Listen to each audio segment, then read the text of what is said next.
Yeah, conversation. Welcome back. Now, we have Janet in the house, and guess what we're talking about? Conversation. So there is conversation etiquette as well. So, Janet, good morning. And Good tell morning, us about Auntie. it. Good morning. Interesting.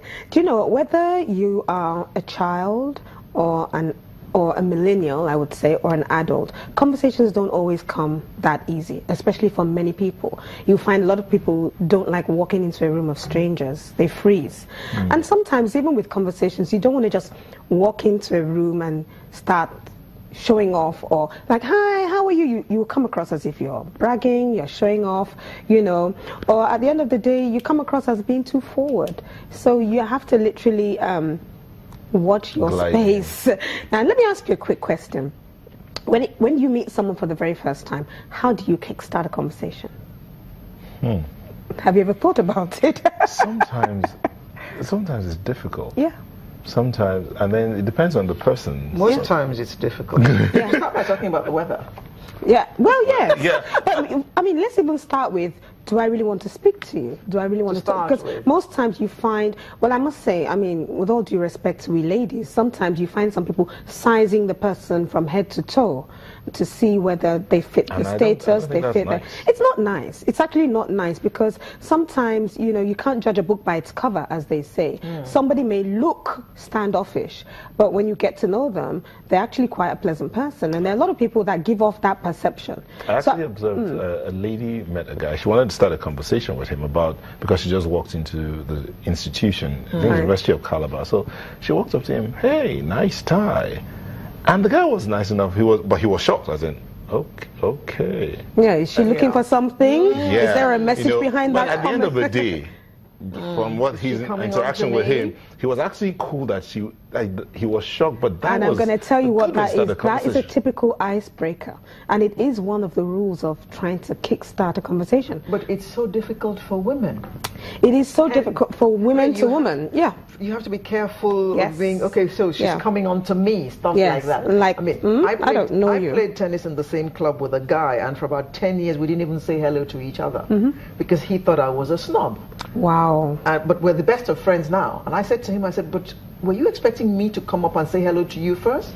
If you ever had said hello to me, I would have answered you. Well, see, but you never did. Then that again, when it comes to greeting and saying hello, who should go first? You know, it depends on you. And that's where I'm going to start off.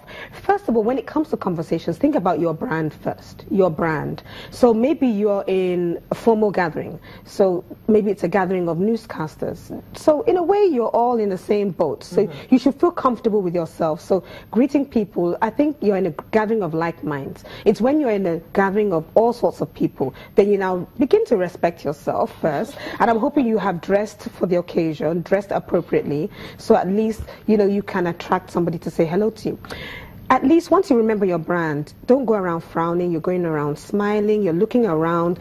You may know one or two people. The tricky part is when you don't know somebody. So sometimes you may see people in that gathering who are also looking around just like you. That's where you can actually say, oh, well, this person is also looking like they're looking for someone to say hello. Because you're there and then on like minds, you can then say hello. Hello, just say hello. Introduce yourself, who you are, what your name is, and you may handshake. There and then you can make up your mind as to whether you want to continue the conversation. But the truth is, remember who you are, your brand, okay? Don't try to look standoffish, because sometimes your face, if you carry it stern, people will look at you and say, I don't think I want to say hello. But if you're walking around smiling, be your normal self, of course. Don't try to be someone else. Wouldn't you look strange just walking around? Yeah, so when I said... no, not fake. Looking sheepish. You see, we call that the power of presence. So you've walked into a room.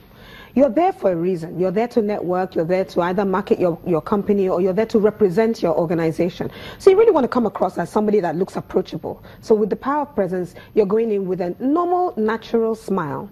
direct eye contact. I mean, if you go to a gathering and you stay by the wall and you're drinking and you're waiting for someone to come and say hello to you, you're not going to go far at all. The reason why you're there is to at least network and build relationships. So you're remembering the power of presence, so you're smiling. If somebody now comes up to you, you're going to greet them also with a smile, not like, who are you? I don't really want to say hello to you. Do you understand? So at least kickstart that. So you've remembered your brand, you've remembered the power of presence, so you're smiling in such gatherings. Another important thing is when you want to start a conversation, start with baby steps. And one of the baby steps is, like, oh, how are you today? It's a simple thing. And I think how are you today has a general answer. What's your answer? Fine. Yeah. Auntie, what's your answer? Fine, thank you. Fine, thank you. That's it. Fine, thank you. And then you may look, okay, then maybe you might just say one or two things and kickstart with the icebreaker. Now that lady who now says, well, I like your shirt, or I like your tie, or that looks good on you, that color suits you. You're not being over pompous, but you're assessing the situation, and you will say something that sounds pleasant to the ear.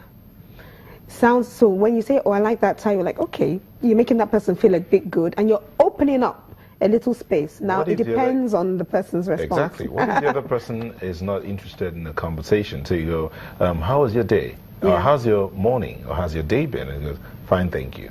And just monosyllables. So what do you do? You're going to assess the situation, all right? Because, I mean, that kind of person is obviously not a friendly person, not open to greeting people. Away. Yeah, you quickly move away and you move.